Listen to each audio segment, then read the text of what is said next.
Welcome, one, welcome all to another episode of House of the Empire, talking about A Knight of the Seven Kingdoms. Second episode of the show has debuted, and we're here with a pretty great ensemble cast to talk about it. I'm Zach, and I'm joined by some regulars and a couple of guests, and hopefully, it'll make for a really, really fun and engaging evening as we discuss Hard Salt Beef, second episode of A Night of the Seven Kingdoms. And I feel like the hard part of that title is something that's going to be discussed heavily tonight. We'll find out.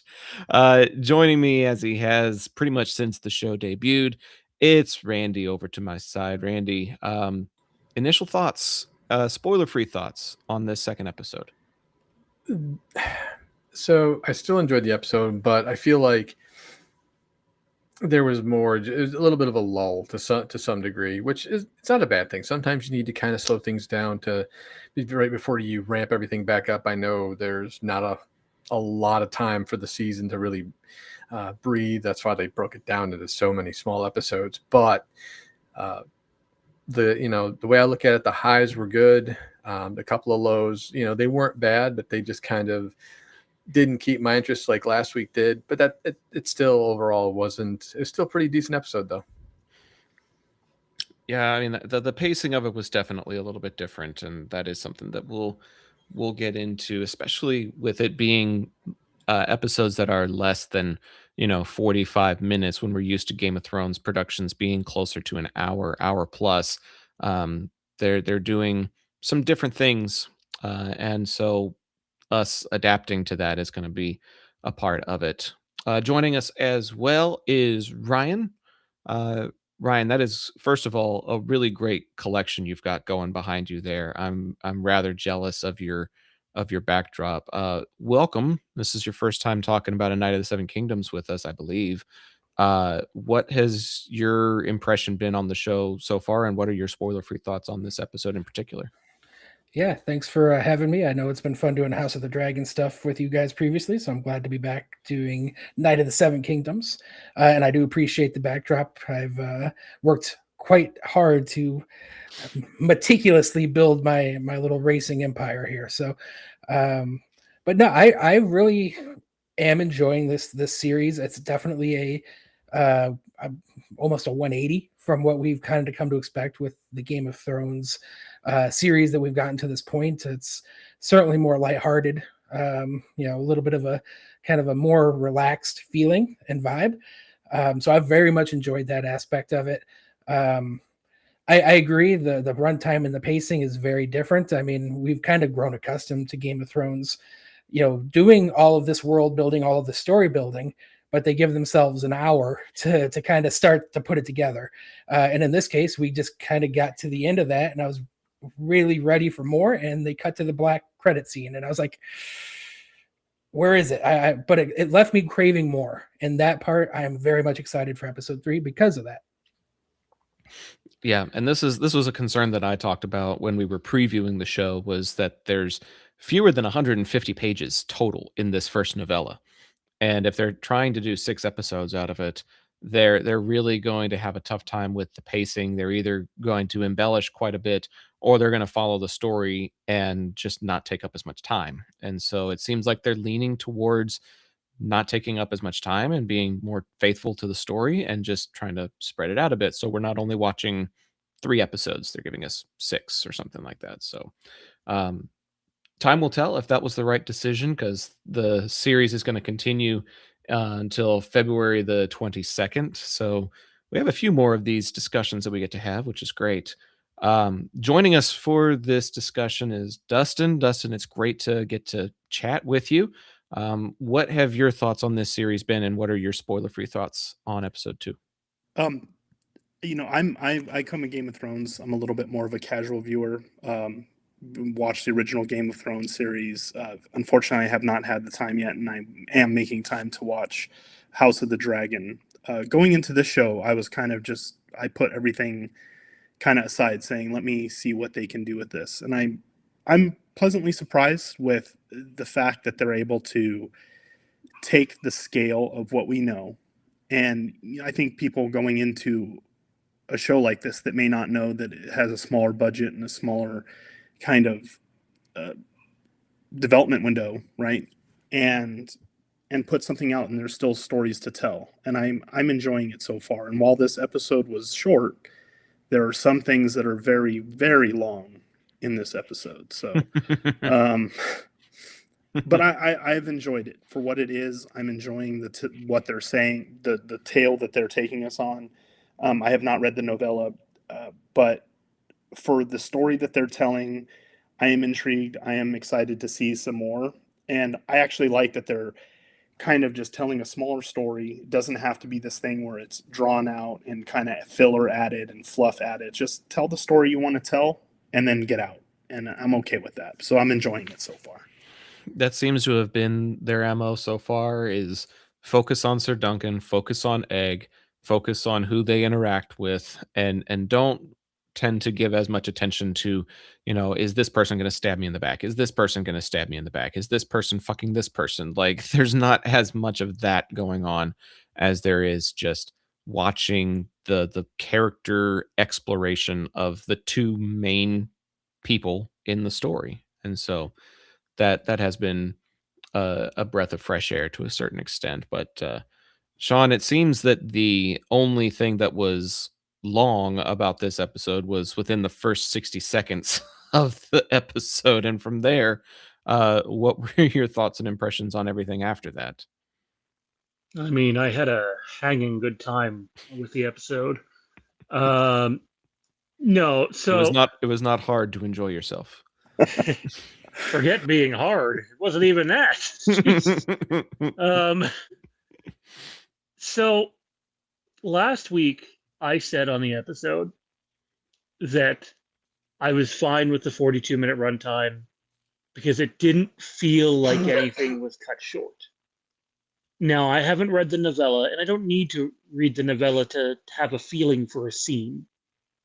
And I don't know if this is George R. R. Martin's doing of not wanting too much being added, but this is an episode that, and I'm not talking about the quality of what we saw, I'm talking strictly pacing and timing, that felt like one of those poorly paced Star Wars Disney Plus episodes that felt like scenes were rushed to an end. And maybe that's how it is in the novella, but there's a reason it's a novella and this is a TV show, which is why I don't take, issue with David and Dan or Ryan Condal for having to extend things or add things. And man, I felt 4 or 5 times that like the scene wasn't over just by the way it was paced. And then all of a sudden we've moved on to something else.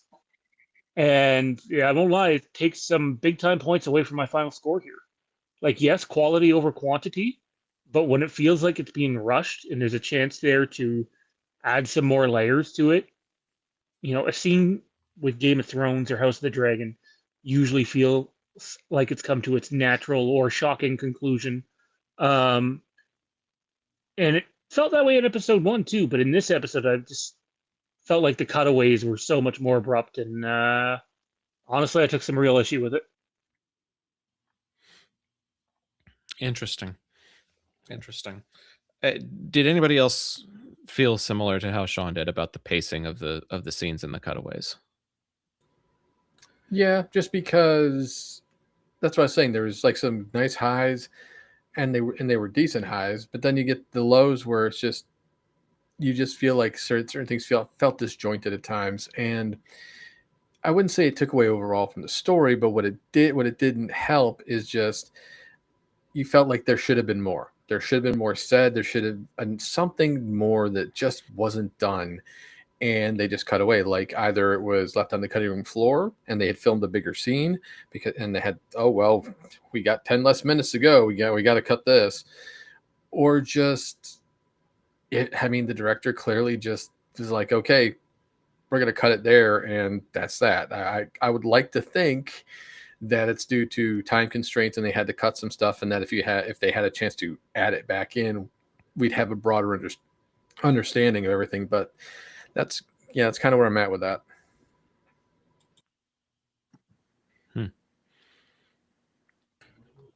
See, it's interesting because I look at it from having seen or having read the novella, and I'm looking at it going, this is exactly the way it was written. This is the way that this scene unfolds. This is the way that this scene unfolds. This is the type of conversation that gets had in this scenario. And then I'm also looking at certain other scenes that take place, and I'm like, actually, I don't think that was in the novella.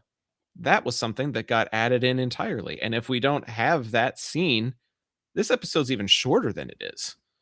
And so it's an interesting comparison right off the bat here in the first 10 to 12 minutes that there's pacing concerns wishing that maybe certain things were longer, and I'm looking at it going, It was almost word for word in certain cases." And that's just the nature of the source material that has been dealt to Yeah, and us in certain I think it cases. can be definitely hard to, find the balance between telling the story, what's on the page and what areas are you going to embellish on? What areas are you going to say, okay, Mhm, this is not as important. Maybe it's important to someone else. mhm, Like, I think mhm, the scene, there was just some scenes that felt like they abruptly ended where it was like you're kind of getting into it and he's, talking about his armor and how he wants to pay for it and what he wants to get. And it was kind of like, okay, here's a helmet. Oh, yeah. All right. Oh, okay. Thanks. Bye. And it was like, okay, well, so now, okay, I would have liked to see a little bit more about that. And I would have liked to seen, I really enjoyed the jousting part of the episode. It was just really frantic and almost like so fast paced. They were trying to cram it and like fast edit to where you couldn't really, in many ways it was cool the way they filmed it, but to take a moment there and actually let you see some more of like what is actually happening, who's falling off, who's getting hit, who's getting hurt, would have added to a little bit of the suspense to me versus like, oh my gosh, like this is all now it's over. So I think, hopefully they'll find their footing and they're able to find that balance of letting certain scenes breathe and then, making some of the other scenes a little bit shorter. But it can be definitely a tough balancing act. Yeah, it can be. To that question from Bobcat Driver in the comments, could we maybe get a specific scene that felt cut short so that we have an example to build the discussion off of? I honestly can't think of one specifically just because my day has been packed with so much since I've seen that episode. But I can tell you, for me, it was several scenes. Like, it wasn't just one, it was four or five, maybe even six. No, again, I must state, I'm not talking in terms of the source material. It's just a fact that not all books translate well to TV, and not all Mhm, TV and or movies translate well to books. I'm saying that it felt like more needed to be added, and scenes were abrupt. Maybe in the novella that's their natural conclusion, but for a episode of TV, which brings me back to my opening point, I don't hate on David or Dan or Ryan Condal for adding stuff because that's, people heavily underestimate how successful their contributions are at making this the global phenomenon that it is. It's not George R. R. Martin people.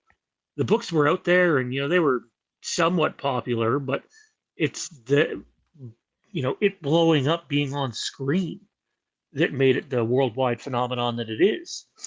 And I just felt like, there was multiple opportunities where more context could have been shown. Scenes could have played out a little bit longer. For example, here's one. They're playing tug of war, right? And we see mhm. the celebration with Dunk and Egg and Lionel. But like, it's literally, if you go back and watch that scene, it's like three super fast cuts and then on to the next scene. There's no time for it to breathe. There's time for like verbal exchange there and aftermath of it. We had lead up to it, so why not aftermath to it too? It felt incredibly abrupt, and that's the other thing is I did not think the editing was very good in this episode, and I usually don't say that about Game of Thrones or House of the Dragon. I think I look at it as a stylistic choice in a way as well, right? And Sean, the example you just gave with the tug of war was going to be my example as well, for where I think it was definitely very brief, and the celebration and they cut that's to me the one that stuck out the most. But I also look at this as like the runtime, right? The runtime was 27 minutes, I think. It felt more in line with like a sitcom.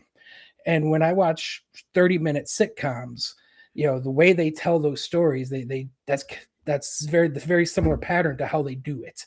They kind of give us a story, then they cut to the next scene, and it's kind of up to the viewer to tell their own story, to kind of fill in the gaps between one moment to the next, because usually they skip ahead hours or days.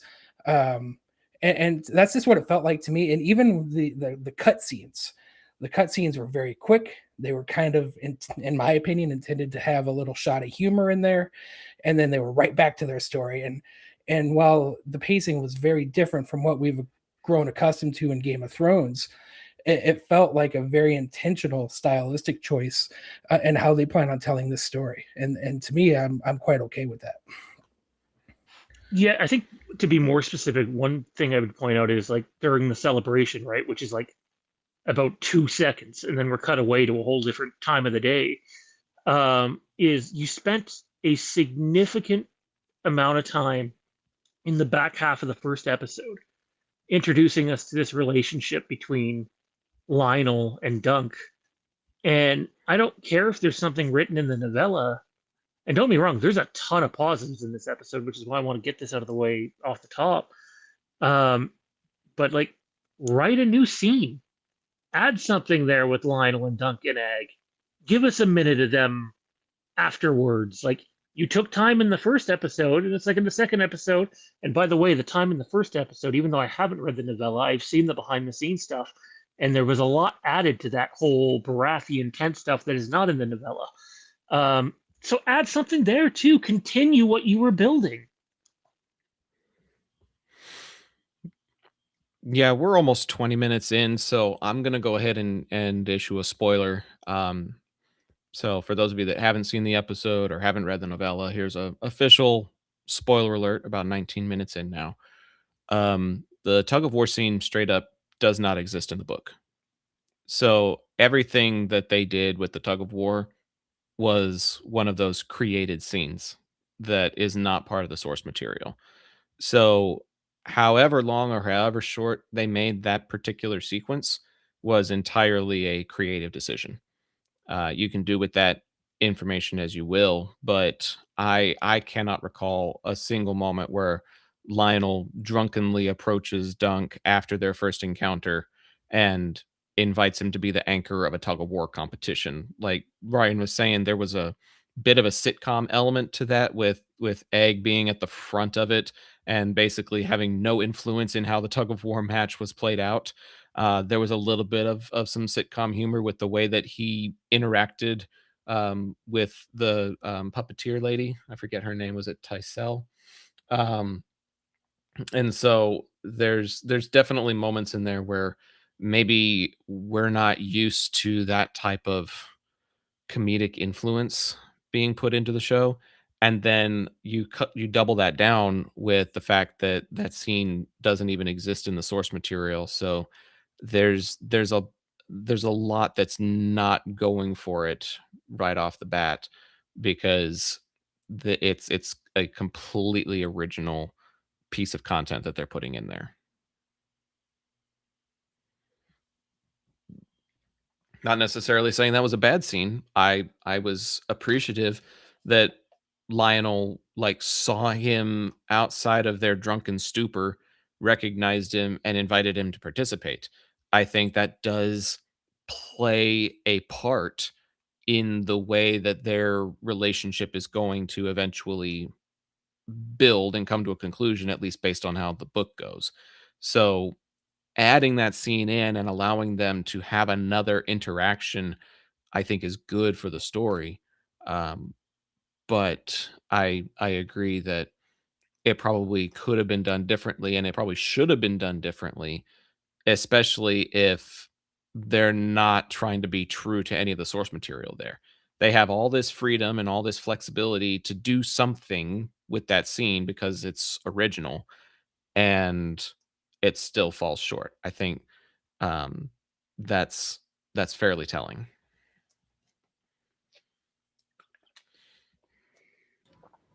Now, Sean, you mentioned that there were things that you had going for it.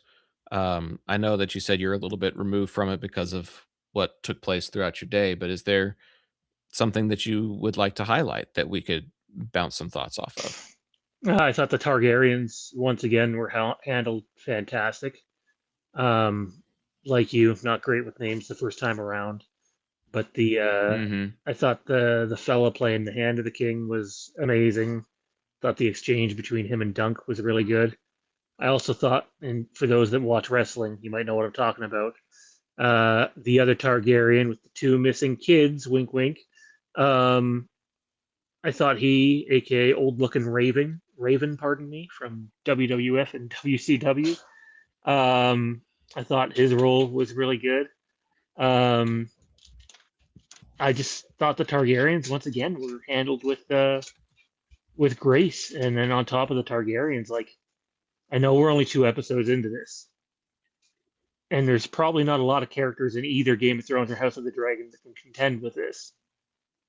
But, is Dunk just the most kind-hearted, good guy we've ever seen in Westeros?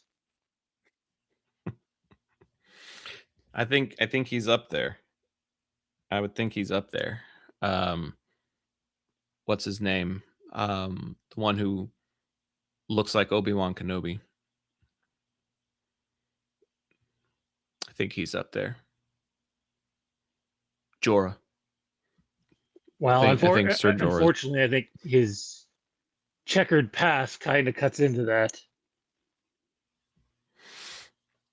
Well, but I mean, aside from him selling people who were trespassing on his land, what other crimes did he commit? And no argument here. I love Jorah, but like Dunk seems like the type of guy you could trust with your life. And that's a good thing. It's a good thing to have. We'll go around the horn about the Targaryens and that interaction in the Great Hall. Randy, what did you make? I'm pulling up the IMDb. The 2 older ones are Baelor and Maker. So Baelor is the Hand of the King. Maker is the one with the 2 lost sons. And then the other snot-nosed prince who mistook Dunk for a stable boy is Aerion. What did you make of the Targaryens and the way they were handled in this episode? Well, when you really think about it, they felt like Targaryens. It's there's always a certain presence, a certain feel to how a character should be, and we've seen that obviously really done really well through Game of Thrones and House of the Dragon, and now here we're getting to just see even though it's more of a, I wouldn't say a different side to some degree, it's still done well enough that you have that the presence is there, even the arrogance, for the prince, and it's one of those things where I felt like it really showcased just how naive and kind-hearted and kind of like that lovable goof that Dunk really is, because he's doing everything he can to get into tournament and finally gets, like I said last week, I'm hoping we get to see his first win. This scene really ends up giving him his first win. So that's something I was really happy to see. But overall, I just felt it was well done. The tension was there. Everybody just did a great job. And like I said, with the whole Targaryen presence, it was there. And you couldn't ask for more in that respect. That is true. That is true. Especially given the time constraints, which is something we've been, harping on about. You're going to have these people kind of hit the ground running and be in full-fledged character and convince you that they're in full-fledged character in a matter of moments, and seemed like they did. Ryan, what were your thoughts on the Targaryens in this episode? Yeah, it was a little weird, honestly. For me, that there was, at least when he was speaking, I believe it was Baylor, almost a sense of kindness that I kind of grown unaccustomed to with the Targaryens, and that he held this literal nobody, right? I mean, obviously Dunk is our hero, but walking into the scene, he was kind of a bumfuddling fool almost, in a way that he was, nervous. He was completely out of place, and yet he took the time to have this conversation. Actually spoke about Arlen, and we talk about the pacing of this episode. This was the one scene where I feel like they put the money there. It was their money portion of this episode, that they put the time and the effort and the energy to really tell a compelling story, start to finish. Obviously, as Randy was saying, Dunk kind of got his first win and gaining entry into the jousting match, and I just felt like this was a very interesting interaction with the Targaryens, and but also to an extent, right? Like this was still, as you said, the ego aspect of this, that Baylor knew this, unassuming, nobody knight in Arlen, and that he was the smartest guy in the room for being able to pull that knowledge out of his head. And in the scene where Marker said, "How do you know this?"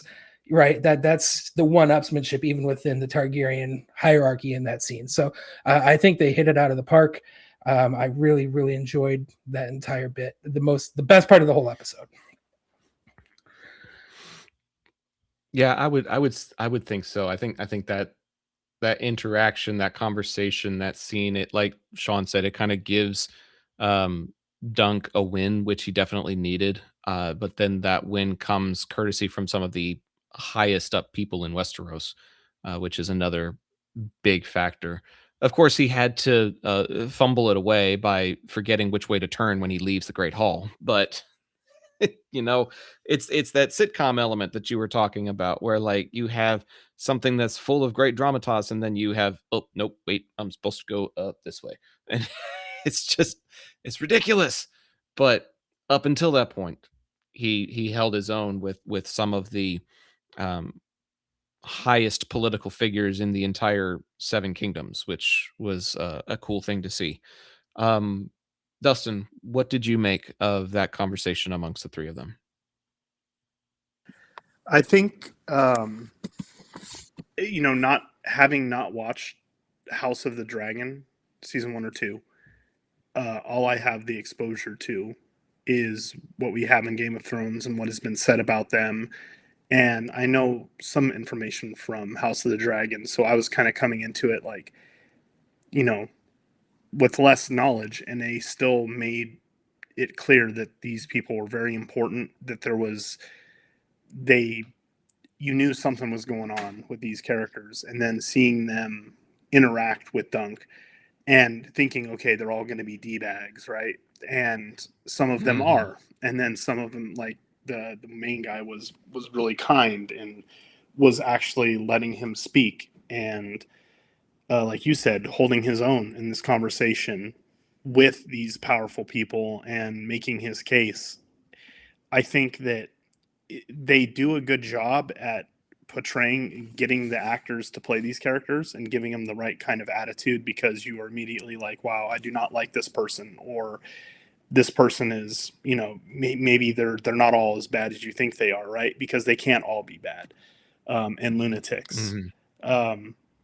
I did think that the ending with Dunk, kind of that scene plays so well, and it seems so serious, and that first win for Dunk, and I get what they're trying to do. He's kind of that lovable kind of dummy, but you have that scene, and then he kind of walks out, and then he goes one way, and then he goes the other way, and then he actually like points the other direction. Like, I was like, okay, we could have, like, that was one of those things where I could have done without that. I get why they added it in. But I felt like the actors in general that they've gotten, all that have been given time, have done a great job. And same goes for the Targaryens. And they're really making you feel like, they're taking that step back, allowing you to feel like, we've seen the big grandiose stuff and all the political act. What is an average person that walks into a situation like this? What would they experience and how would they see things? And I think that's what is really well done Mhm. in this scene is they're kind of just showing you this is what would happen and this is a brief moment in time, so you don't get all of the back and forth Mhm. and understanding all of the affiliations and the characters, how they're related to one another, but you do get that sense of scale, that Dunk is now just stepping into that world. So I thought they handled that whole scene very well. I I agree. I think one thing that we're also really accustomed to with Game of Thrones shows is having nobility speak to other nobility. You've got the Starks of Winterfell talking to, the Baratheon and Lannister kings and queens. And a lot of it is very um petty. It can be very underhanded, it can be very double talk or passive aggressive. And Dunk doesn't really know that world. He doesn't know that type of speak. He doesn't know what it means to, talk to someone on that level. And so there are moments where, he handles himself really well. And then there are moments where he accidentally corrects the second most powerful person in the country and immediately has to get down on one knee and apologize and realizes, oh shit, I just said something to somebody that I probably shouldn't have. And it's another, interesting backpedal to see how a lowly knight is supposed to address somebody of that rank, and to see him realize the fuck up in real time was pretty entertaining because he got kind of wide eyed, he got a little stumbly, and for somebody that tall to stoop that low that quickly was kind of entertaining to see and to realize, if you say the wrong thing to somebody and piss them off, they could have you killed just for insulting them. And Dunk is aware enough to realize that, but not so aware that he's able to catch every word before it comes out of his mouth. And there's a lot of realism to that. I think I'd probably be in a similar place where maybe I would say something before I speak when I shouldn't, and might have to catch myself the way he did. And So being speaking to a he Targaryen, the odds are not in your favor that they're going to be kind. exactly. Exactly, exactly. So credit where it's due for just the moment here to Bertie Carvel, who played Baylor Breakspear, and Sam Spruell, according to IMDb, playing Prince Maker Targaryen. And we will not be seeing the last of them. I can guarantee you that. They were just kind of token presences watching the opening joust in the end of the episode, but I don't think it's that big of a spoiler to say that their influence in this miniseries is not over. There's still 4 more episodes to go, and we would be remiss if we didn't have more Targaryens in it. So before we move past this part, unless I've read this whole thing wrong, and I mean the TV show because I've not read the novella, obviously it once again comes out that Maekar, or however you pronounce it, his 2 sons are missing. Mhm. I think it's a given to say one of those kids, if you've actually been paying attention to the show, people, Mhm. is Egg. Now, I had Mhm. said to you offline, Mhm. is the other one Aemon, as in Maester Aemon, the blind Maester with the Night's Watch from Game of Thrones. And you didn't think so, but just let me ask you this as a novella reader. Do you know that Mhm. for fact, or is that what you're assuming? I had to double check a couple of forums, and I did have to go back and double check the novella. I actually do know who he's referring to, and it is not Aemon. Okay. I don't know if y'all want me to spoil it or No, no, not. no, no, no. I would We just kind of know Aemon's I his would kind brother. of need a So, yeah. I mean, Aemon, yeah. Aemon is his brother, but the missing brother is not him because there are 2 older brothers as well. One of them dies at a very younger age, like in his 20s or something. So that's why he does not become heir apparent, because eventually it comes down to Aemon and not Egg, sorry. Duncan does have a pretty cool storyline though. But it comes down to the two younger brothers for who becomes heir to the throne and eventually becomes Aegon because Aemon takes his vows. Um, but for this point in time, there are actually two older brothers, and one of the older brothers is the other missing one in this context. I do not recall which one it is, though. Again, the names of the Targaryens get all twisted Yeah. on me sometimes. I get it. But I'm like 95% certain that by this point Aemon is already at the Citadel learning to become a maester. So I don't believe he'll be part of this story, but he may be a part of a future story.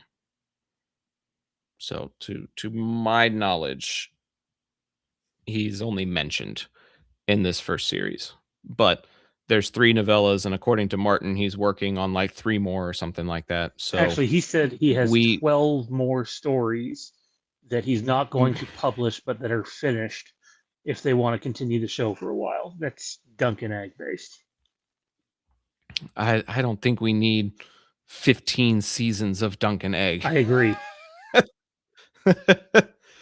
Because we've got the 3 finished novellas. Maybe we could do another 2 or 3 depending on the popularity of these first ones, but I don't think we need 15. That's like not even sitcoms run that long. Even if we're going off of the sitcom concept set in a medieval world, like 15 seasons is like It's Always Sunny in Philadelphia level of absurd number of seasons. So I don't think we'll get 15 out of this show, but it's nice to know that he's been working on other projects and hasn't been working on the book that he said he was going to finish. Yep, But- story of his life. George doing everything in his Or power lack to thereof. not finish that damn book. Lack thereof. Let's talk a little bit about Tansel and her appearance as a puppet master, but also a potential love interest based on the way Duncan interacted with her. And I think at one point they called her Tansel the Tall. So it's implied that she's very tall for a young lady. And so the only person who might be interested would be a fellow tall person who's not intimidated by her height. We'll just go around the horn. Randy, we'll start with the puppet show itself, and then his awkward interaction with her and request for a new coat of arms. What did you make of his interactions with her? So this was, for me, this was definitely one of my low points. But like I said, the low points weren't bad. Like the interaction itself definitely really fed more into his character of being someone who is naive and innocent, and you could tell this is the first time he's found someone that, or at least met somebody who really kind of just tripped his trigger to the point of where he turned into a bumbling idiot. But the thing is, it was a lovable bumbling idiot. It wasn't like just Jim Carrey, Jeff Daniels type thing where we get from Dumb and Dumber. This is just him just tripping over his words, not being able to think straight.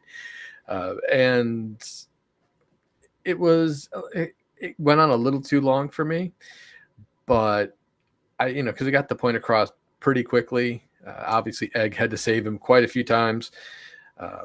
But ultimately, you could tell. I mean, and the thing is what's nice is you could see there was some form of chemistry between the actors with this. So I feel like it has potential, but ultimately I don't feel like it really added too much to the story, because I like I said, I felt like this particular scene went on a little too long, and then obviously after, where he's just contemplating everything that just happened.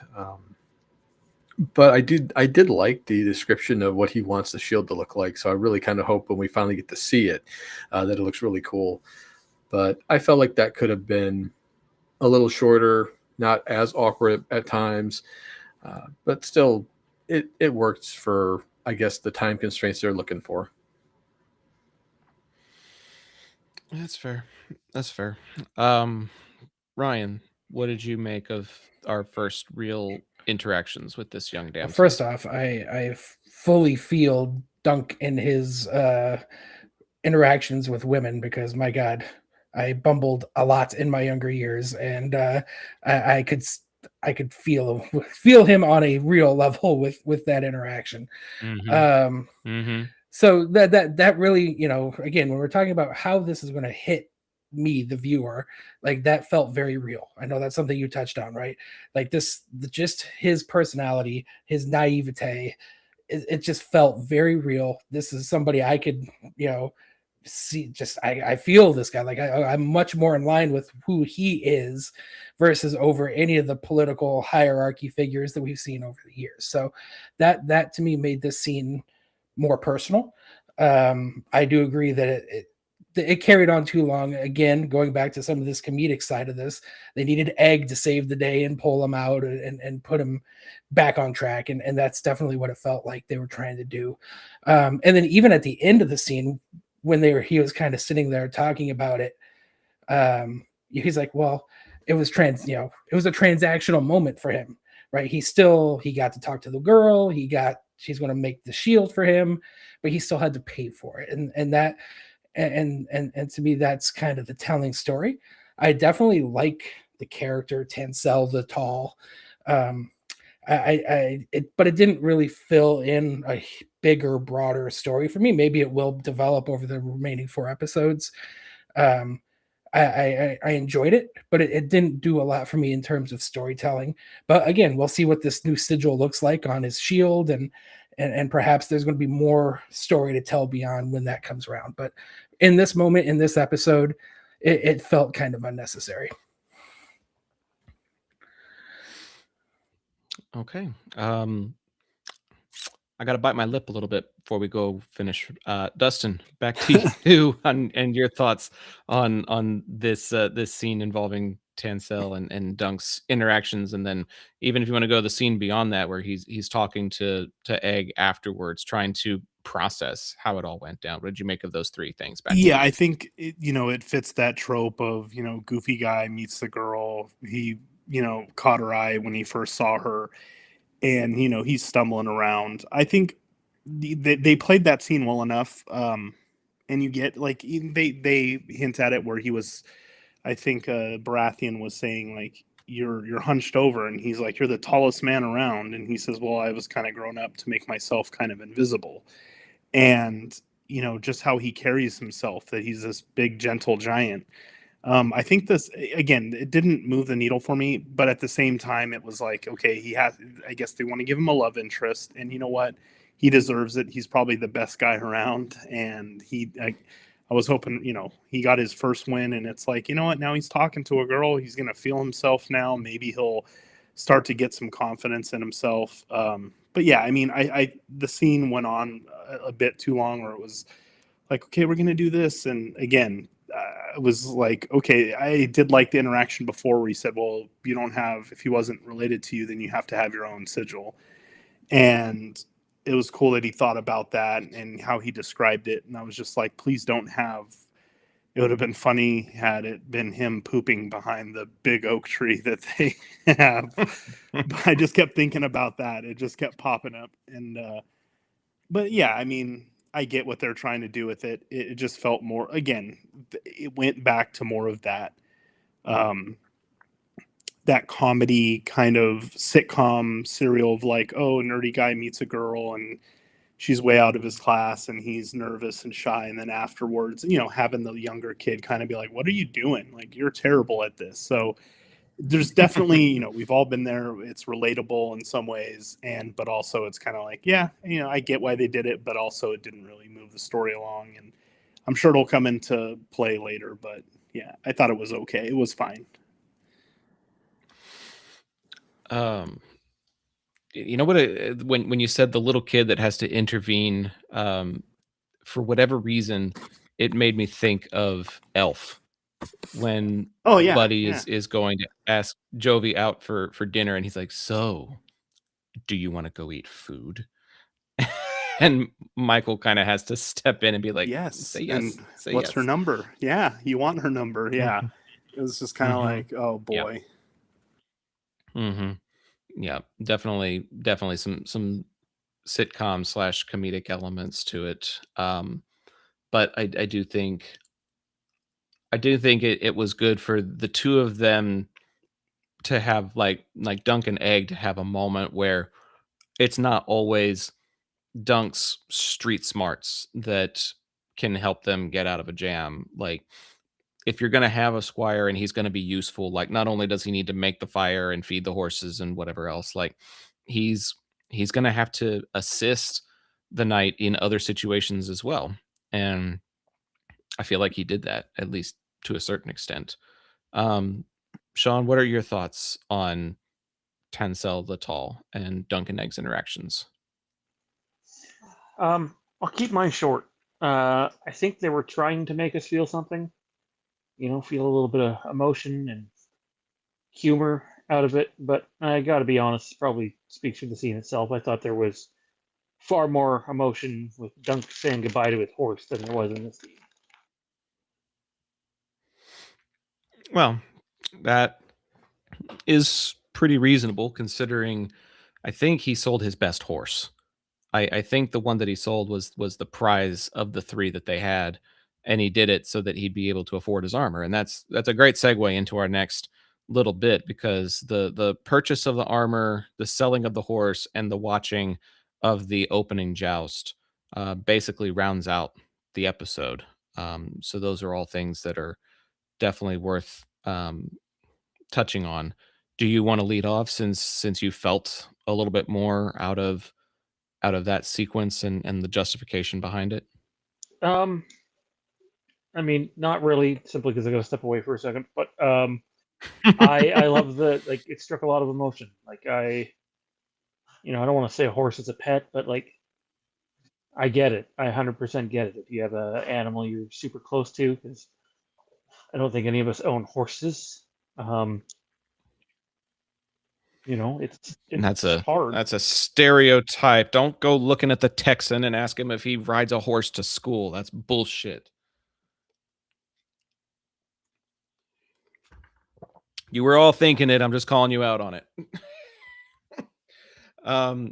Randy, we'll bring it back around the horn, and if Sean comes back, he can provide a little bit more context afterwards. But the interaction with Steely and Uh-oh.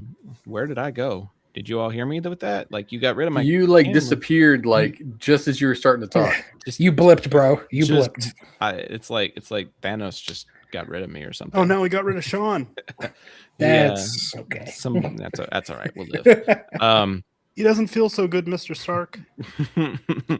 Steely Pate is the name of the blacksmith, and now my order of operations is all out of place now because Randy was the first person I was going to hit up, but we still will. Randy, what did you make of him interacting with Steely Pate and the actions that he took to sell his horse and then say goodbye? And then if you want to touch on the joust, you can. I think we'll probably finish up with those three there. He did what he felt he had to do, consider all things considered, because he knew if he didn't have at least halfway decent armor, he was screwed. And I think that obviously anytime doesn't matter if it's a horse, a dog, something that you're attached to, somebody that's been there for a long time, that because we know that essentially the horse is really the only thing he had to talk to. And so to have to say goodbye, that's always going to be hard. But he knew that was the only way to be able to at least feel like he could compete. And we'll see if the ends justify the means as the season goes on. But again, we get him doing, just being himself, interacting with people, and it's always an adventure, it seems like, because they always give him those side eye looks like, are you serious? Like they just can't believe that someone like him exists. That's exactly what it feels like every time he's talking to someone, whether it's doing everything to get his shield taken care of, or selling the horse so he can get his armor taken care of. It's like everybody just gives him this look like, are you for real? Mhm. Are you actually a legitimate living, breathing human? Because I don't know anybody in this world like you. And I think that comes off very well in a lot of his interactions. But you get through all that, and then you get to the joust, and you can just see like the fire kind of ignite in him a little bit, like that childlike wonder of just experiencing that and getting excited. And then you have Egg on top of it being excited for the joust. But as we get closer to the end of that particular scene with the joust, you can see something click in his head, and that's what leads us to like the final scene of the episode. But it's just everything's just going his way, and he's starting to feel himself a little bit. And then that realization hits him, and we get that final scene where he realizes that he essentially is coming from nothing, that the person he followed around had nothing, did nothing, died nothing. And that he finally understands that unless he does something about it, the same thing's going to happen to him. And I feel like that was a really good way to end it. And for him to understand the stakes involved, rather than being excited about entering the tournament, he finally has that realization of why he entered the tournament. Yeah, that's a good point. And I think the nothingness possibly also festers a little bit of anxiety in him, realizing that there are some very prestigious knights and lords that are competing, and no matter how much ambition you may have, there are some very talented people with some very formidable experiences, and you're coming in here with this being your very first tournament ever. Like you've been to them before and you've squired for them before, but rather than, being the person that's handing the lances, you're going to be the one on the horse carrying them. And that's a very different set of expectations. It's a very different dynamic. And I think him thinking back on Sir Arlen pretty much having never been the champion of a tournament himself, he's like, well, shit, I'm learning from a guy who wasn't even a champion. How can I expect to be a champion if this is who I squired for? So I agree. A really, really fascinating insight to his psyche as they round out the episode.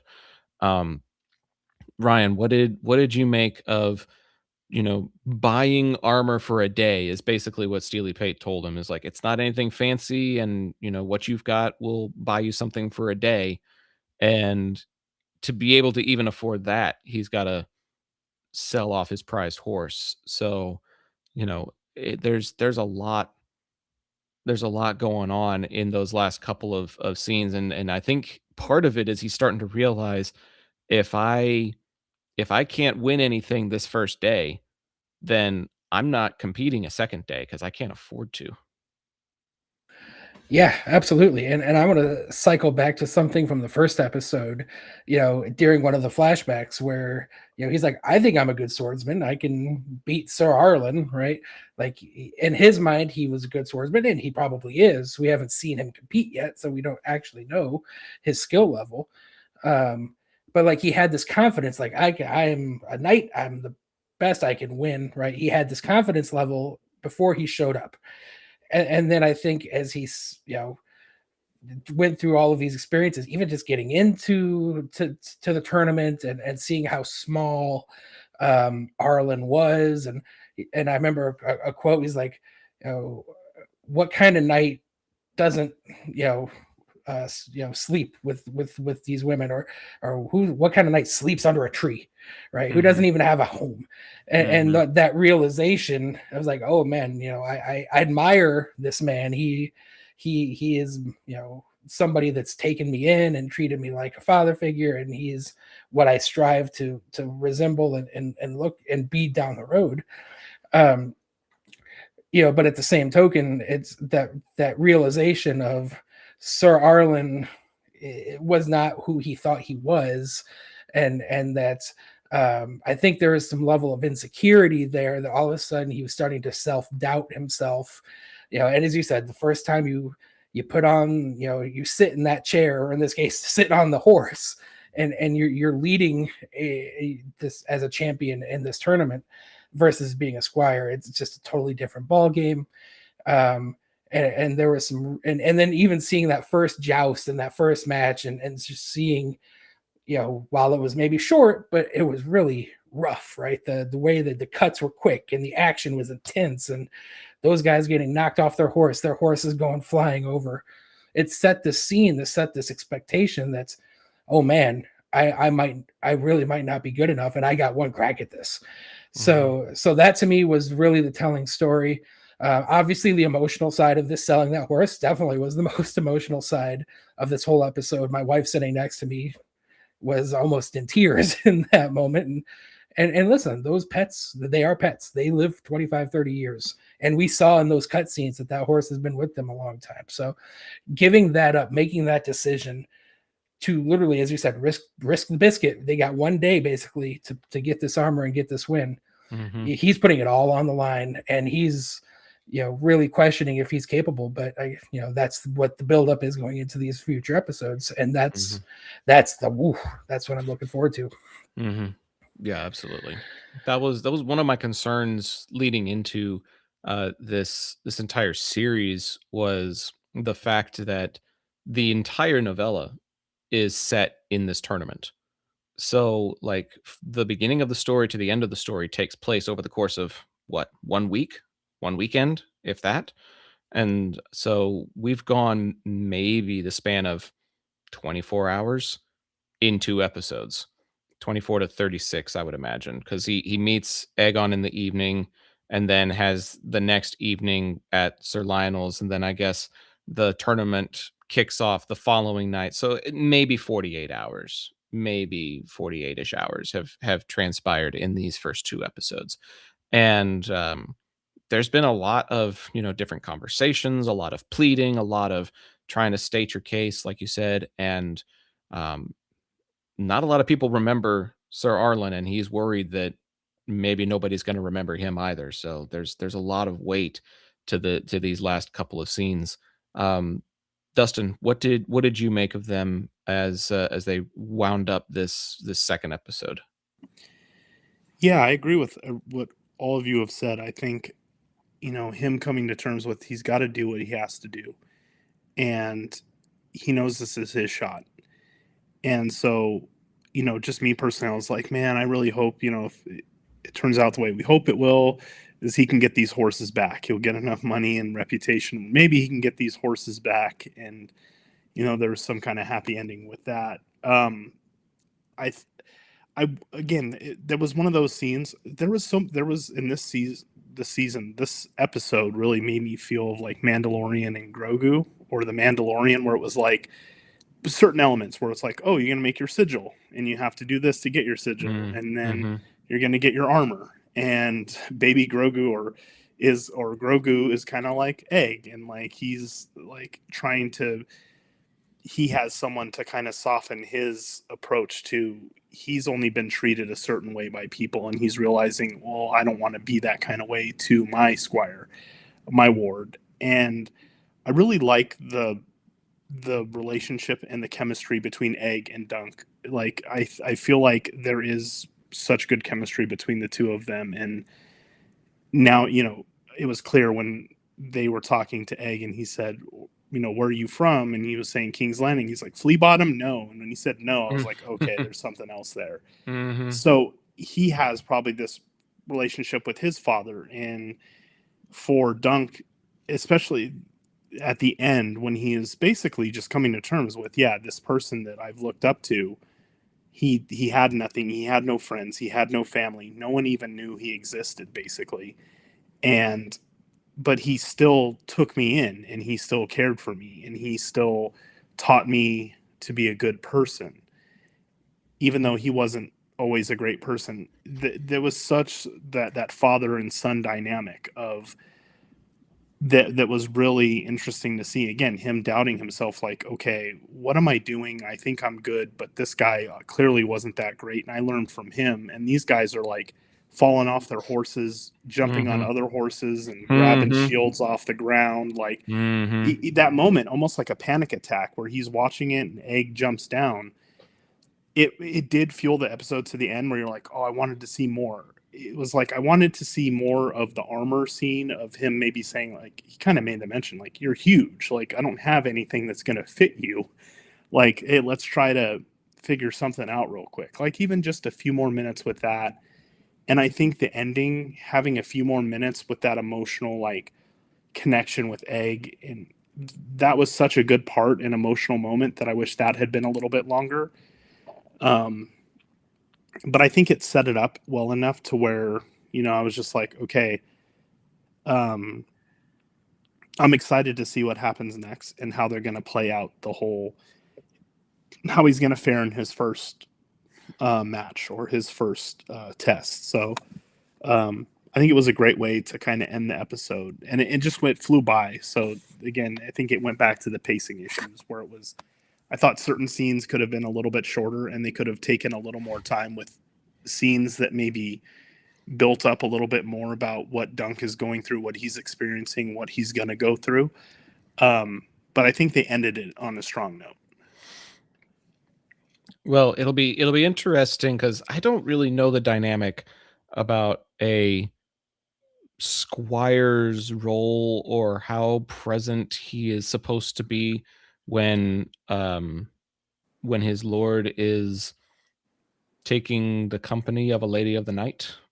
Oh, because if he's got anxiety about how he's going to stack up as a knight, I can only imagine what kind of anxiety he may have about how he's going to stack up in the bedroom after seeing what other sword Sir Arlen was carrying at the beginning of the episode.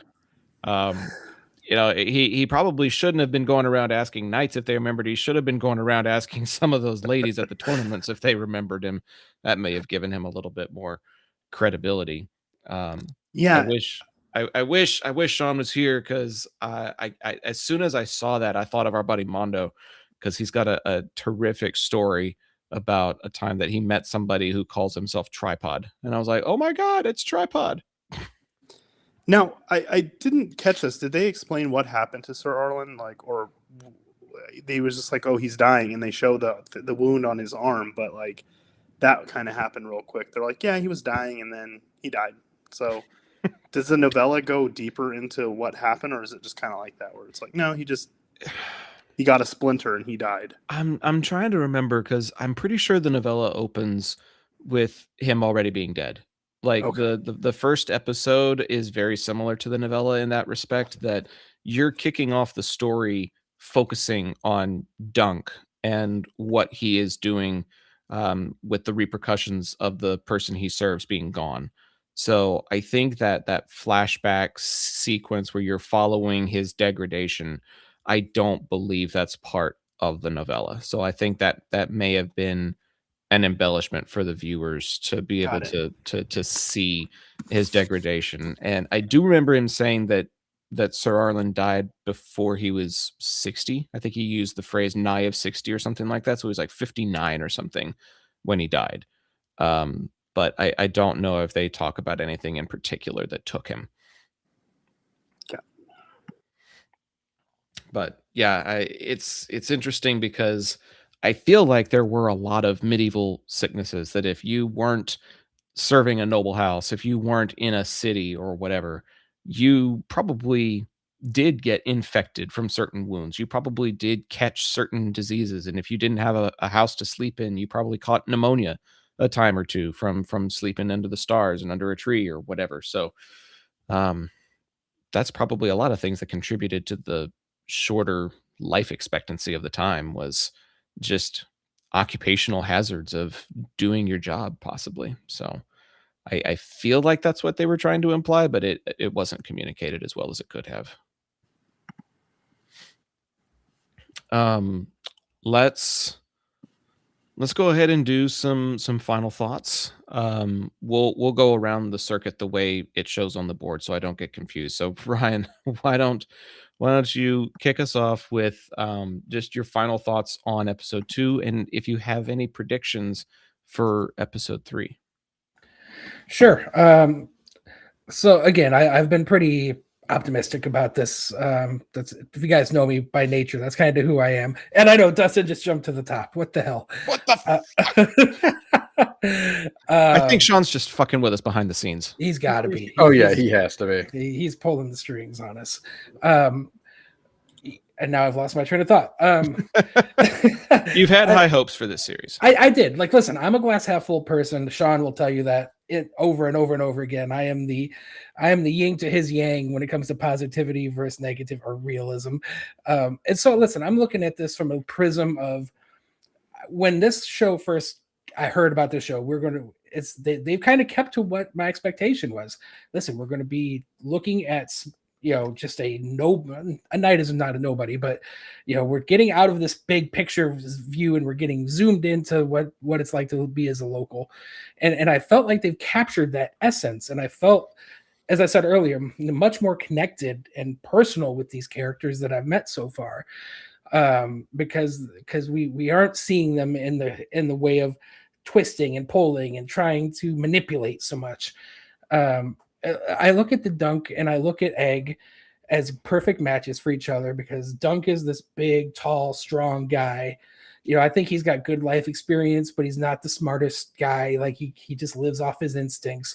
Then we got Egg, who's obviously this very small statured human who quite intelligent from what I've gathered, but can't do a lot physically. So they really play off each other.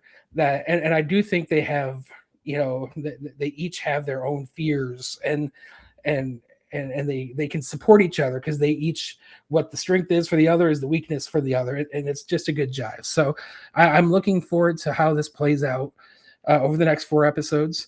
I'm hoping in episode 3, he wins his first duel and gets some prize money for this. And we can start seeing him build into who we know he becomes, right? Like, so I have high hopes for him and his story, and I expect that we're going to see some much more fast action in this next episode, and hopefully we see Dunk prevail and get his second win of the series, and that's what I'm looking forward to. Dustin, we'll go to you next because apparently that's who Sean wants to ask next. Pulling the strings in the background. What are your thoughts on this episode, and what predictions do you have for the next one? Keep in mind, we're gonna do ratings out of 10 after this question. So right. Yeah, I thought this episode was good. The first having it in the first 2 episodes, and again being more of a casual Game of Thrones viewer, I'm liking what I'm seeing. I think what I've seen so far has got me interested in seeing what happens next. I'm not sitting here going, no, I'm out, or I feel like there's been more positive than anything negative. So I do hope that we get just continue building up Egg and Dunk's character together, how their interactions continue. I want to see Dunk, kind of struggle a little bit, and I think he's going to get his footing, kind of like he did in the tug of war match. You kind of feel at first like he's figuring out, like, oh my gosh, we're going to lose, and then all of a sudden he just puts his foot in the ground, and then it's like they didn't stand a chance. So even the Baratheon knew, he's like, oh, with Dunk here, I'm just going to take a quick little break, go off screen, drink a beer, and then come back and not even do anything. So I think we're going to see him kind of have that self-doubt and, almost to the point where like, oh my gosh, he's not going to be able to do this. And then he'll figure it out and surprise a lot of people. And that'll be the confidence builder that he needs. And then, I'm interested to see where it goes. I hope they continue and I just want to see some, slight changes to the pacing, and I think they'll get their footing. But I'm excited. I think there's not many episodes left, but I am very intrigued to see where it goes. And so far, I'm enjoying what I've seen. That's fair. Mr. Tardy is going to have to go last because Randy's been patiently waiting and his face has been jumping around all over the place. So, Randy, we'll go to you, and then we'll give it to Sean. He reminded me of one other topic, so we'll have one other question and then ratings out of 10, fellas. But your thoughts on this particular episode and any hopes for the next? So, like I said, it wasn't a bad episode. It wasn't a great episode. As we know, this is one of those types of episodes, considering if you really think about it, it's a mid-season finale coming up next week. So they legit were, regardless of how disjointed and how the pacing was just slow at times, it really was an episode where you're getting some exposition, you're getting to learn the characters a little bit more, but you're hitting that low point, and at the end, we're starting to see that upward turn because you're getting the start of the tournament. You're getting to see some realization, some epiphanies for Dunk and how he has to approach things. And by the end of it, I was okay with it, how things went. Obviously, like I said, there was some stuff that could have been a little shorter, maybe a little more exposition in some points, but that's just how it works sometimes. So ultimately, I feel like we're setting ourselves up for something that's going to be a lot of action. And I'm pretty confident we're going to see Duncan get a win, but I don't think it's going to be a confidence building win. I think it's be one of those ones where he's going to feel like it was a fluke. Something happens where he just maybe the other horse, maybe a horse goes down or something happens that, even though he gets the win, it's not the way he thought he was going to win. So it's going to be one of those, can I really do this moments, even though he's going to get the win and he's going to be able to continue to compete. So I'm looking forward to just kind of seeing the character continue to grow and get that win. And I honestly hope it's one of those where he feels confident, like he actually just out of nowhere, he's a savant magically and actually pulls something out of his ass that isn't shit like in the first episode. So yeah, that's kind of where I'm at with this. That's fair. Okay. Sean, it's to you officially. Thoughts on this episode and any predictions for episode 3? Which is a good point. A mid-season finale of sorts coming up. We're going to be halfway done by this time Sunday. Well, I want more Lionel, obviously. I think it's time to get to some of the action for sure. I guess I was under the impression the first season was going to be the full tournament. I hope people don't get mad for me asking this because I'm going to ask for an answer without spoiling anything that happens, please. But am I right in that this first season is the tournament, or is it only a portion of the tournament? No, it's the whole Okay, tournament. that's what I thought. I just wanted to make sure because I'm beginning to wonder with the pacing. I'm like, oh, are we going to get to see this guy fight like once, and that's it? That's a bit worried. No. I'm really having to bite my tongue, and it sucks. I'm really, really having to bite my tongue. And but no, the storyline covers the entire tournament from start to finish. Okay, that's good. I'm sorry, I got a little distracted for a second there. Did you have a prediction for the third episode? I wouldn't call it a prediction. I just want a little more Lionel. Just more Lionel. Okay. So the next one that Sean reminded me of was a favorite scene from this episode. There were a bunch of them, some longer, some shorter than they needed to be, but was there a moment, a conversation, an interaction, a sequence that stood out more than others? Brian? Yeah, I go back to the interaction with the Targaryens, and just even start to finish, right? How he's kind of snuck up on the conversation, was trying to hide, feel small. I know that was mentioned earlier in the episode. Um, you know, just not confident in what he was doing, and then being pulled in and just kind of bumbling over himself at first, but then finding his footing, and while he stepped on his toes a little bit and said some things he probably shouldn't have because he was just so naive against the moments who he was speaking to, the hand of the king, for crying out loud, right?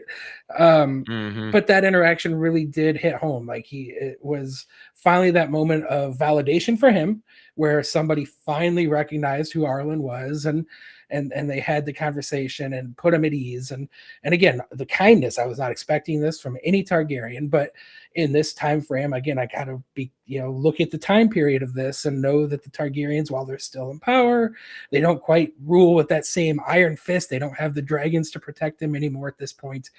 So it was definitely a nice reminder of who they were, but at the same token, where this new time period is taking place, and that whole story, that whole bit was very well executed and really summarized where the story I think is going over the rest of the series, or at least the season. Yeah, I'm just gonna go ahead and do mine. We'll go across the board because I'm just echoing in agreement with yours. It was like everybody's been saying the whole episode. It was a win for Duncan. It was a much needed win, and it happened on the biggest stage and the biggest stakes. If he gets turned away there, he doesn't get to compete in the tournament, and he goes home empty handed. He's lost. He doesn't know what he's doing next. And so it was a Hail Mary. It was a last ditch effort, and it paid off. It worked out, and it's gonna continue his story, continue his legacy, as it were. So that one conversation was a game changer. Randy, what about you?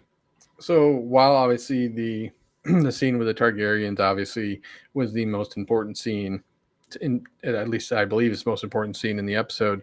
For me, like my favorite scene is just the end of the sequence with the start of the tournament, where he just kind of sits there and has that epiphany, and we see that character growth. We see him finally start to understand that it's more about what this means to him, not so much as what he was trying to portray with everybody, not trying to get everybody to recognize Arlen at the time, but it's more like now we're finally getting to see that he's finally going to start working towards what he needs to do for him, and like that epiphany at the end there is really kind of what sold for me. I wish it could have been a little longer, but it's okay. It really did button things up nicely and sets things in motion for the next episode.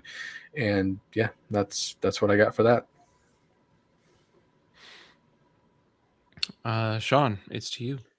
Well, at the risk of sounding repetitive, it's definitely the scene with the Targaryens in the hall. I honestly, both of them came across as characters I enjoyed their presence on screen. Probably a little more so Baylor, but even Maker or Makar or however he pronounces it, his presence and his yes, you're grateful, shut the fuck up and get out. It was awesome. How many times have we been in a situation in life with that where like you're just kind of fucking annoyed and someone's going on? It's like, yeah, whatever, get the fuck out, So yeah, it's that one, and like by a large margin. Maybe not as large as at the beginning of the episode, but a large margin. Which, by Okay. the way, we all know, That's, even though he's not here tonight, had to be Johnny's favorite scene, given what he thought of the poop. I mean, how do you know that it's not the opening sequence with Sir Tripod? No, that's exactly what I'm saying. I think it's that scene It's that scene. right up there with the poop Had for to him. have been. Yeah, for sure. Dustin, how about you? Yeah, I think it was pretty much that scene with Dunk, following along, finding himself overhearing the conversation between the Targaryens, and just because you're seeing the worlds collide, seeing, Sir Duncan trying to, he's just kind of hapless and it's like, okay, I'm going to figure this. I'm just going to listen on this conversation. And then all of a sudden he's thrust into the situation that you're like, oh man, he's going to get in some serious heat because of this. And it ends up being the thing that works out in his favor. But I think the acting there, the back and forth, and what I think the show so far has been about is like, we know Game of Thrones, the grand, the big scale, the political, these bigger than life characters. Well, what happens when someone that's just an average person who's trying to make their way figures that, gets into a room with some of these people and he's having to figure it out on the fly. And I thought that really was kind of just cemented what the season has been about so far, what I think the story is going for. So I felt like that scene really set the tone for the rest of the season. And I think, just seeing him kind of just goofball his way through it, but also understanding that, okay, there's serious consequences for messing with people. So he's getting his first taste of that. And I think all of the interactions there were really good. Just the ending kind of took me out of it a little bit, but overall, I think that was the best part of episode 2, along with the ending with him, having built up Sir Arlen so long and trying to make his case that he's like, yeah, he really wasn't anything that anyone would remember. And then, like Randy said, is that like now it's time for him to do what he needs to do to step out from that shadow and become who he needs to become. So, It's a fair point.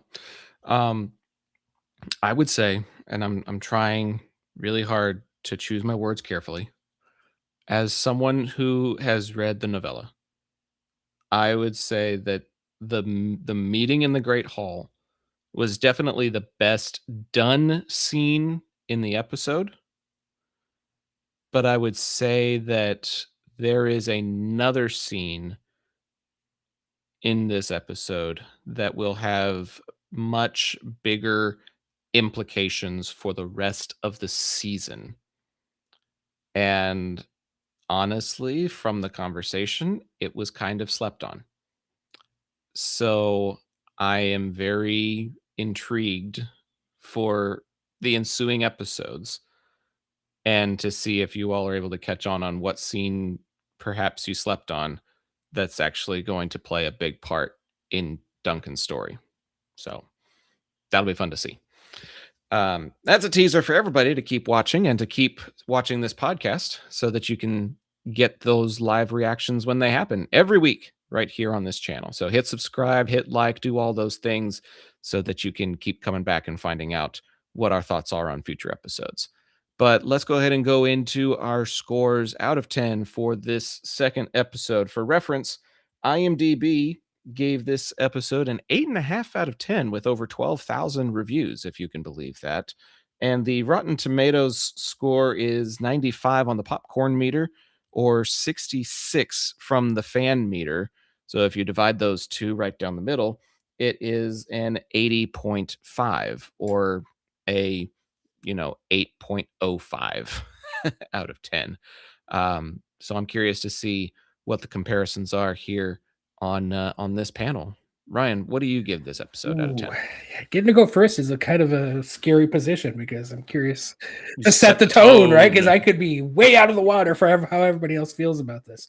I will say, as we were going through this last little bit, there is a scene I know we did not touch on that kind of came to me that I was like, we didn't touch on this and we probably should have. So I will hold off on that so we can tease it next week. But for me, without hearing those scores, the number I had in mind was 8.2. So my score was kind of in line with the averages you just presented. It wasn't as good as the first one, but for me, I very much enjoy story building, and I really much like. I like playing board games, and I reckon this episode felt like a resource building portion of the game. That they were just starting to acquire certain bits of the story, and we're gathering all of this stuff so we can really blow it out of proportion going into next week and the rest of the episodes. And to me, I really don't mind the slower well, it was actually fast paced, but I don't mind the pacing that we got. I think it's going to be a very important part of this as we go forward, and I think this is a really good solid footing for the rest of the episodes. The overall rating for the series, by the way, on IMDb is 8.3. So an 8.2, I think, is a very fair precedent to set. Randy, what would you give this episode out of 10? So I'll start off as I think there's a certain interaction I think you were trying to allude to that I know what you're talking about, and you're right, we didn't touch on it, and we'll wait and see how that unfolds, and we'll hit on it then. But ultimately, for me, this was a 7.8. I obviously last week I did an 8.1, but this one was just because of the pacing issues at times, because of just some of the abruptness of some things. It lowered it a little bit for me, but not anything beyond that. Like it's still, it's still almost a B. I mean, it's still good. It still got my attention enough to me be like, all right, I'm invested in at least Dunk. I need a little more. I love the personality of Egg, and I love how he's definitely kind of the wingman, so to speak, here. But I do need a little bit more on him, just because I feel like there's a lot to unpack other than the fact of him basically being one of the lost sons. It's just the idea that I need more information on him. I want this because he's got too much personality to just kind of be left as basically a side character, even though he's a main character. That because he feels like a side character, and I don't like that. I don't like.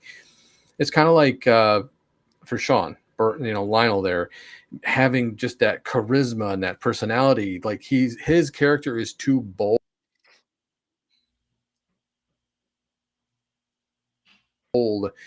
and too charismatic to feeling I get from him. But ultimately, like I said, 7.8, it's still good to me. I'm really ready to see what happens with this tournament. And I'm ready for that next Dunk win. It's funny that you mentioned Egg needing to step into the spotlight. He basically took the horses back to camp as soon as the Targaryens arrived in the town, and I just kind of realized towards the sequence with the jousting at the very end that the squires are out there on the sidelines, basically handing new lances to their knights that they're serving as the jousts are ongoing. What is going to happen to Egg if he's that small and squiring for a jousting knight and has to, handle lances in a moment's flash, and he's doing it in front of the Targaryen family? I think it's pretty obvious that he's going to get noticed if he's out there serving. Well, and there's a very good chance he could get hurt. I mean, his head is shaved, so that changes your whole identity, right? So once you shave your head, you're not the same person anymore. Sure. I mean, I just saw a nobody will picture recognize of me. Guy Fieri my wife sent me, and it was like he did something for his 58th birthday, and it looks like if you saw these two people side by side, you would not know who they were, that they were not the same. Oh, I saw that he's got like a comb over instead of the frosted tips, and right? no beard, and it's like, this is what you actually look like. So I was thinking that too. Like he's gonna he can't even carry it, but no, they won't notice because it's just like Clark Kent. He takes his glasses off. He's take off the glasses. You can't tell who that is anymore. I guess. I know. I guess that's something else we'll have to figure out. I'll give it my score real quick. I give it. I was at about an 8. It's gone up like a 0.1, down 0.1, but I think a solid 8. As far as what was given, there was some good. There was some things that you'd be nitpicky about and was hoping pacing wise and length wise, but being what it is, I give it a solid 8. I am excited to see what's coming next and hope they can keep up the momentum, and maybe we'll still have some of the best episodes yet to come. So I'm definitely excited for it, and it has my attention. Like, it's not something I'm falling off of. I am interested to see what they do next week. Makes sense. Sean, bring us home. Well, I guess you could resurrect Sage Hates Everything. Even though I like the episode, I really do. I think it's a quality episode, but compared to some of these scores, we aren't in the same ballpark here. Because when I'm doing my scores, I'm comparing it to Game of Thrones, House of the Dragon. It's all in one world. For me, it's a 6.5. I would have liked to give it higher, but it's about as far as I can go with it. And I was actually wondering if the scene you were talking about was Egg on Dunk's shoulders, telling him to, let him down for obvious reasons. That actually wasn't the scene I was referring to, but it is an important scene because, like all those reasons I said, his identity could very well be revealed, and then everything blows up in everybody's face. So, for me, I did a scoring based on Flixbusters, and then I just divided it by 10. So I was looking at writings and story, acting, production, sound, and then general enjoyment factor. And everything added up to an 80 out of 100. So I'm giving it a straight up 8 out of 10, which is slightly higher than I thought it would be. I thought it'd be in the mid sevens because I think I gave the last one a 7.5. So in spite of whatever pacing issues it may have, I think it was it was as true to the novella as it knew how to be. It set the stage for things that were upcoming. It actually improved the relationship between Dunk and Lionel with that tug of war sequence. So they actually added in a scene that I thought was worthwhile. And the stopping point, based on the story that's going to come next, it makes sense as to why they stopped there. I'll put it that way because I'm kind of seeing based on the story beats that I read in the novella, I'm seeing those story beats play out in the show as well, and I'm like, yeah, that makes sense. That makes sense why they stopped it there. I don't like that it was only a half hour, but it makes sense why they stopped it there. So everything to me is logical. It's making sense. It's following the story as best as it knows how.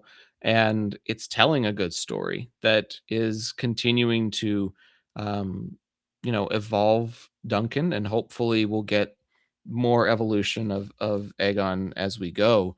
I do think that there are things about him that are interesting and being unveiled very subtly, so subtly that Duncan's not even picking up on it. Like how does a child that age know how to mount a horse and put on chainmail properly? How does a child of that age know who all of these different knights are so fluently? How does a supposed orphan, know the names of the Targaryen lineage? Like, there's a lot of things that are like supposedly yellow flags that either Duncan doesn't care or he's not picking up on. So we'll see if that plays a factor as well.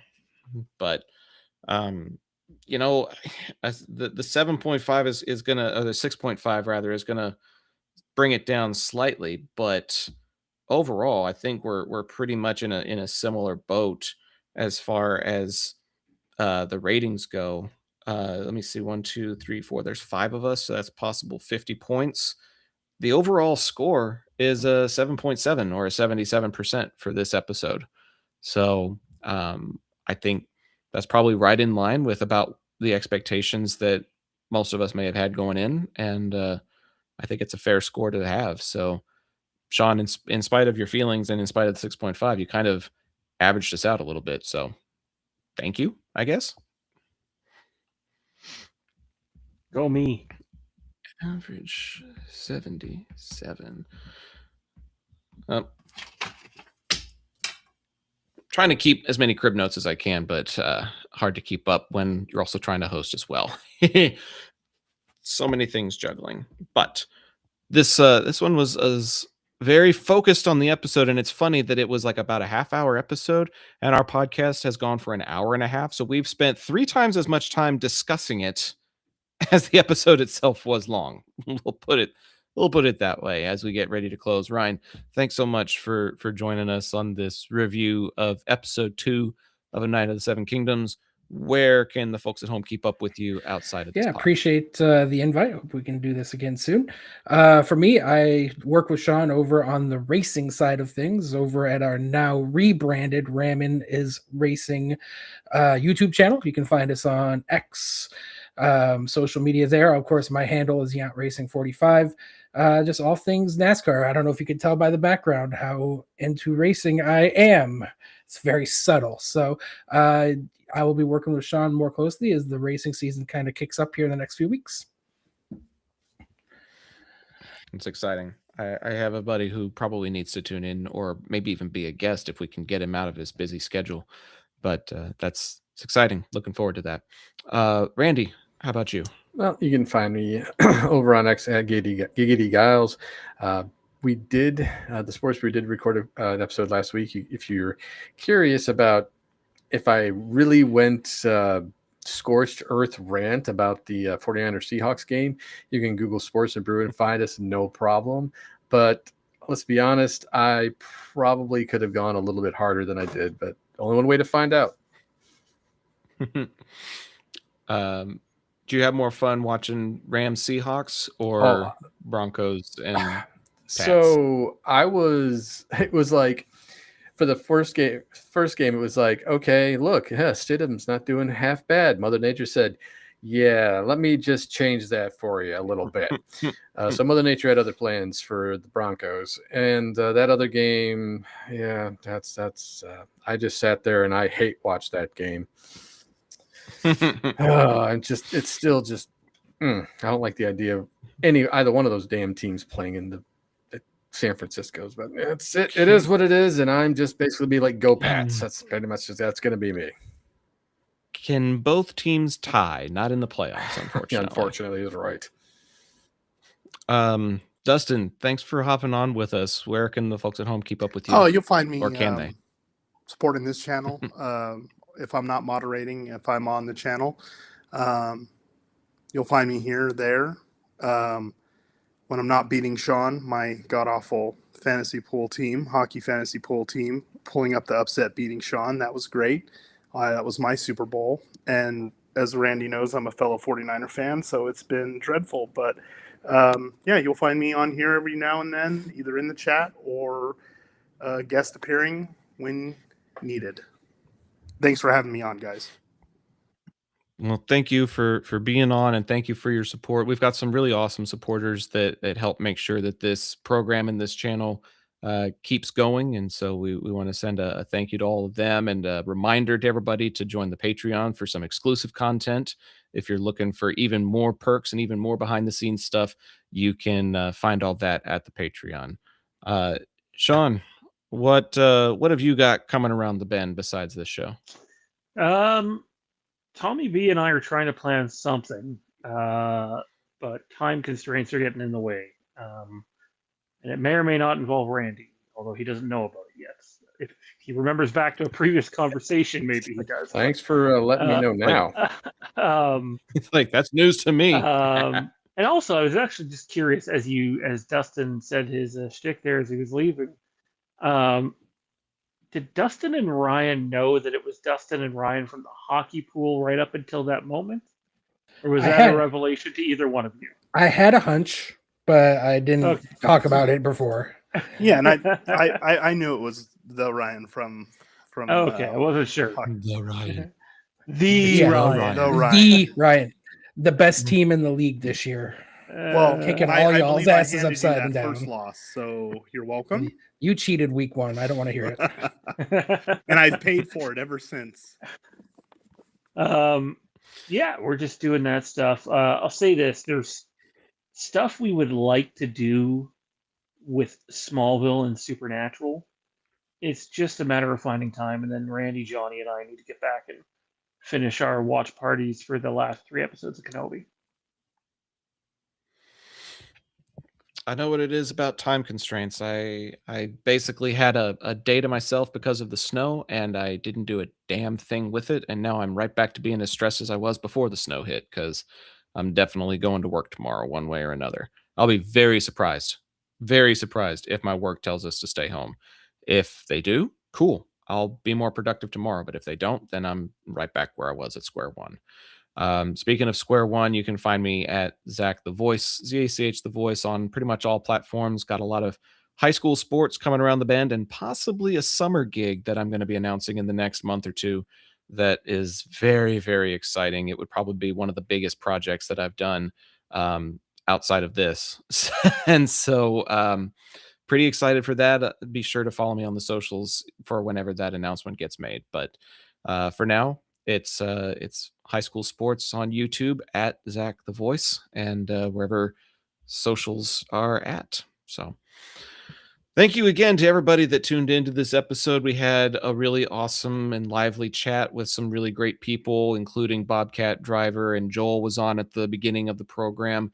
Be sure to hit that like and subscribe button so that you get alerts for every time this channel goes live. Lots of really great stuff around the corner, especially next week when we talk about episode 3 of A Night of the Seven Kingdoms. But that is going to do it for our discussion tonight. For Ryan and Randy and Sean and Dustin, I am Zach, and I said it right this time.